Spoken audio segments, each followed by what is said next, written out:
seba bali wano abataidi abasoga nenda okubebaza obutebisa mu mbeera nga ebabisiza mu kate Buganda nimwaniriza Honorable Mathias Mpuuga era mukubire ku mungalo kuba nkola ya busoga okuba tuli ba Luganda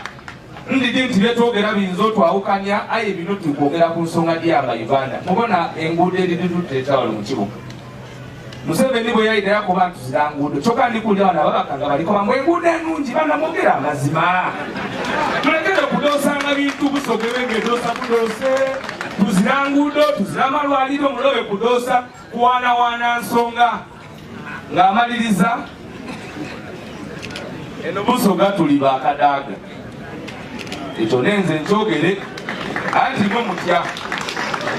webaba emisango egiriwo mulobe kugisiba ku kadaaga mwamukuba mwamuwumuzeere mwamuteere mulobe kumusinga ku misango gitali gije ekyo ndikubasaba busaba nale balita amongo toyirabuka endikukuvumamu kazoyewumula ekyo nenze nkyogere kuba niza Alex Mufumbiro I speak my mind ate ku mulambo gwa muganda wange mbaire nina okwogera ekyo mama kadaaga muleke kola mirimu gyo mugubule sente mama muleke abeewo alimiremeke olemi mama waife atubeereirewo mwamutola mu ofisi eyo mwamusuula eyo kale mumuleke aweereze mutamuta kumbeera ye muli ku mutaaku ate mwinde mwogere ebigambo ebirungi mu kuziika nimwe ababaka b'ebusoga mwireku ove ku mama kadaaga kulwa Katonda n'ensi yange ndikwenda okubakobera nti Waiswa afiire nga wa National Unity Platform wairabe nalemu nimwe muli kubiriza omukolo twikiriza aye abaire tayikiriziganya nankola yabugubuzi kibumba abankumire kulwa National Unity Platform nibanange mwena mwebale n'abaije wano kulwa muganda waife aye twesobolayo basatu Najib yemera abantu bakubola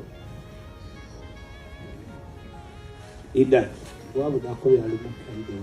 era tulina ebifaananyi mbulambu waife byona byona nga tuli basatu emirimu gyenkola buliido ndishuwa era nga nkobera abantu tinze neza okufaama aye Waiswa I'm sure will be there for my kids, will be there in court. Najib, I was always sure nti bizibu byenjo okufuna maiso kuba ndakubifuna olw'okwogera amazima tidagavaako aye nga nti nti Waiswa ni Najib baida kusobola okwemererawo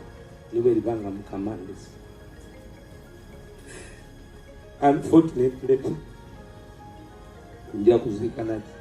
Namanza family eno ndi waka wano kuba yansomesa oluzungu abandi babuzanga mwami Mpuuga nasoma ono neyansomesa oluzungu bamweta mwami Mulawa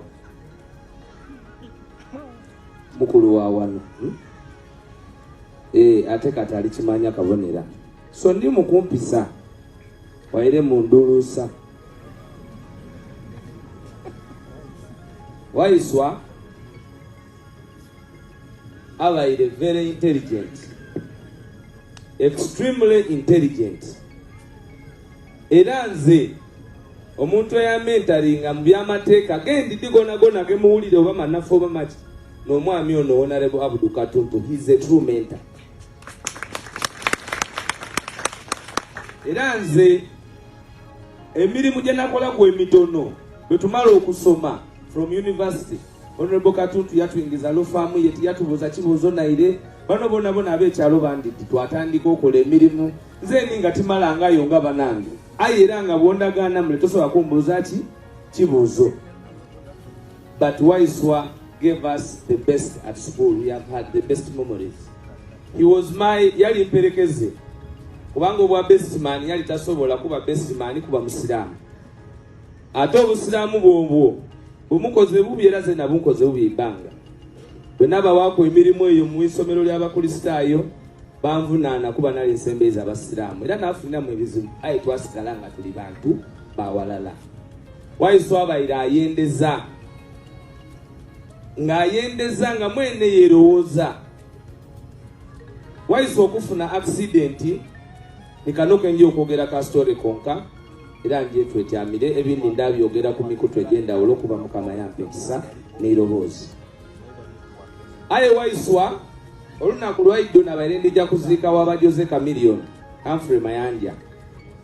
kunchobe na streak wabairewo video eri kutambula ku mutimbagano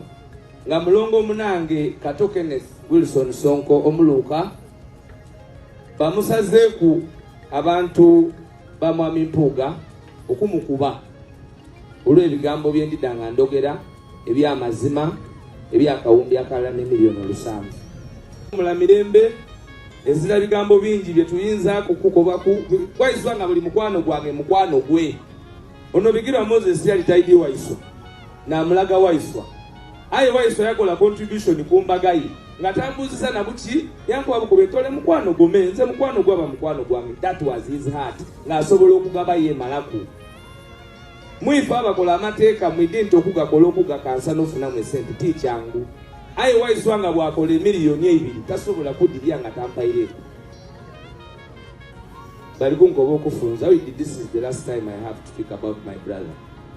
and I'm going to be brief and not brutal because of the respect of Honorable Katuntu, but I would have been. So nendo okwebaza Honorable Katuntu era mwena mumukubire ku mungale ndamaani. Honorable Katuntu no Imwabasoga,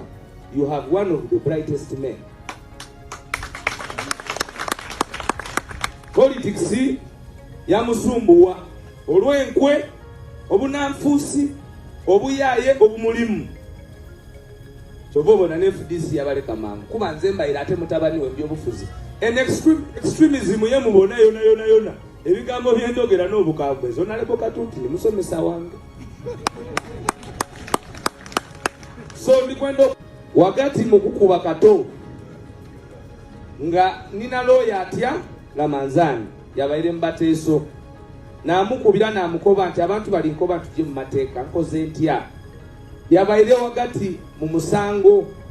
yakoba omulamuzi nti my brother has a big challenge era yankobye omulamuzi yakimukobye. That is how he got that judgment. Ababaire mu kooti ekibi Waiswa owundi ye na muganda waffe yafiire bandi baire obudulizi yakoba nti ensonga tujagitwala mu kooti ku ssaawa 7:55. That is when he called me back. Yamala yakubira Kato ku 7:58. So Waiswa mbaire mulina nga weapon eziranze shoje enjamu nintebuuza ku Waiswa ku nsonga y'amateeka nimwe nkola ensobi n'abaire asobola okunkuba nti we musogo okoze ki okoze ensobi. So tufiirirwa ino muganda